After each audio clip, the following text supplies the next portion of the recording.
Hi there, Colleen here. In this tutorial, I'm going to show you how to set up an announcement bar and why you might want to use it to begin with.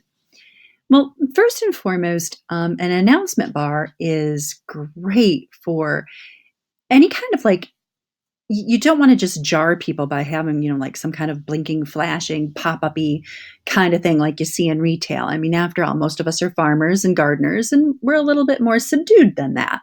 So, an announcement bar is a great way to kind of keep whatever the target information you have for your viewer in front of them without being super distracting. And I'll show you what it looks like right now.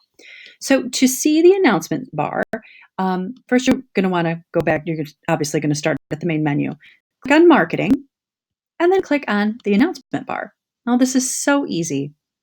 As you notice, though, it is a premium feature. It's only available on business and above plans. So the super beginner personal Squarespace option, you won't be able to use this. And, I really don't recommend that option for anyone, really, other than somebody who's just maybe doing a simple blog. So, you know, this isn't going to be an option because you're going to be picking a business or above plan.